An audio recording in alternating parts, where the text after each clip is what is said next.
Close your left ear right now. Press your finger against it. Block it completely. And notice what disappears. Not sound, something else. A quality of perception that you did not know was operating until it was gone. A subtle openness, a receptivity, the sense that something has been quietly arriving through that channel for as long as you can remember, and that blocking it produces a specific quality of silence that is different from ordinary quiet. You have felt this before. A voice that was not a voice. A knowing that arrived before the thought that could have produced it. A sense of direction or recognition or warning that appeared in your awareness without passing through the analytical process that produces ordinary thought.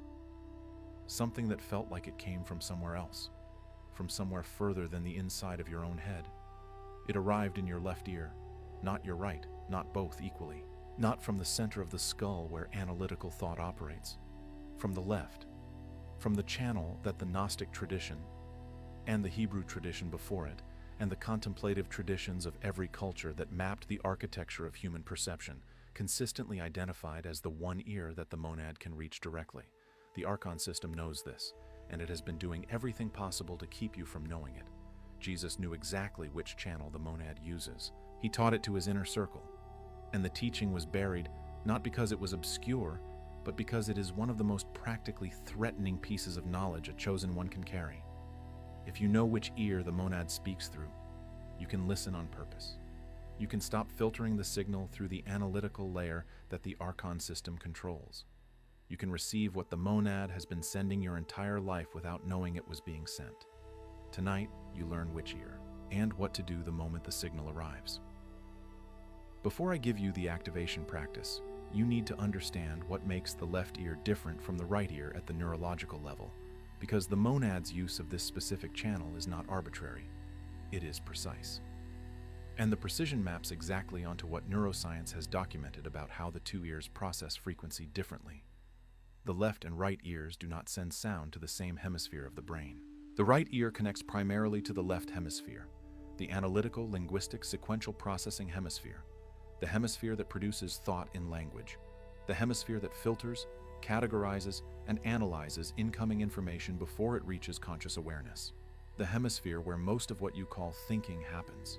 The left ear connects primarily to the right hemisphere, the pattern recognition, holistic, spatial, and intuitive processing hemisphere.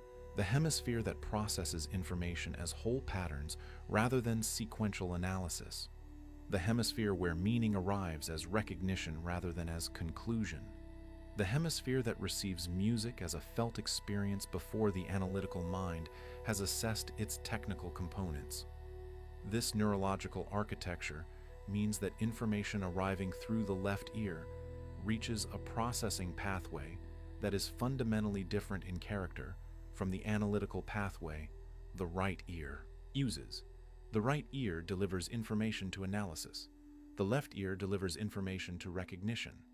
And recognition, the specific perceptual event that the Gnostic tradition consistently identifies as the mechanism of the monad's communication, bypasses the sequential analytical process entirely. The Archon system operates primarily through the analytical hemisphere. The 7 interference levels, the mental reframe, the desire redirection, the will depletion, all function through the analytical processing layer. A signal that arrives through the left ear's right hemisphere pathway has already bypassed the primary layer of Archon interference before the chosen one's conscious mind has processed it. This is not spiritual metaphor. This is documented neurological architecture. The left ear is physically connected to the processing pathway that the Archon system has the least access to. And the monad, which operates at a frequency level that the Archon system cannot reach directly, uses this pathway precisely because it is the one channel in the chosen one's perceptual architecture that remains relatively clear. The Gospel of Mary Magdalene describes the soul's perceptual organs that survive the Archon installation. The organs that remain connected to source frequency even within the material world's demiurgic construction. Mary records Jesus describing the vision that is not of the eyes and the hearing that is not of the ears as the channels through which source frequency reaches the soul directly. The left ear is not the ear that hears sound. It is the ear whose processing pathway is the closest material world analog to the direct perceptual channel Mary describes. Second element.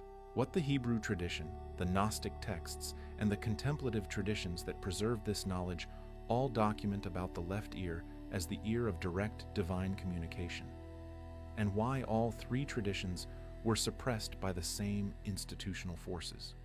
In the Hebrew tradition, the left side carries a specific significance that the institutional reading consistently de-emphasizes.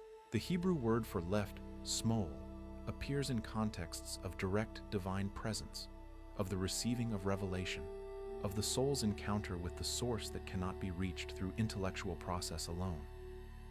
In Exodus, Moses hears the voice from the left side of the burning bush. In 1 Samuel 3, the voice that calls Samuel during the night, the call that comes before Samuel's analytical mind is awake, arrives in a state described as hearing without the mediation of waking consciousness. The left channel, the direct channel, the one that operates before the analytical filter is active. The Song of Songs, which the Gnostic tradition reads as the soul's direct encounter with source frequency, contains a passage that has been universally interpreted as erotic poetry and almost never read as a perceptual teaching. His left hand is under my head, the monad, supporting the soul's receptive side. The left hand, the side of direct reception rather than analytical processing, as the specific orientation of the soul's most intimate source contact. The song is describing a posture, a channel orientation, the soul turning its receptive side toward the monad's transmission. The Apocryphon of John describes the process by which the Archons installed their interference architecture in the human perceptual system. Each sense organ was given an Archon overseer, a specific interference mechanism designed to ensure that what reaches the chosen one's consciousness has passed through demiurgic filtering before arriving. The ears are described as having the heaviest Archon installation precisely because sound, frequency in the most direct material world form, is the closest available analog to the pneuma's natural communication medium. The Archons could not remove sound from the chosen one's experience without making the body dysfunctional, so they installed interference in the processing pathway rather than the reception apparatus. The right ear's pathway, through the analytical left hemisphere, received the heaviest Archon interference installation, because the analytical hemisphere is where the Archon system's most effective operations occur. Every thought that could be redirected, every recognition that could be reframed, every signal that could be analyzed into irrelevance passes through this hemisphere first. The left ear's pathway, through the right hemisphere's pattern recognition and holistic processing, received lighter interference, not because the Archons overlooked it, because installing interference in a non-analytical processing pathway is significantly more difficult. Pattern recognition does not operate sequentially. It cannot be intercepted the same way sequential analytical thought can be intercepted.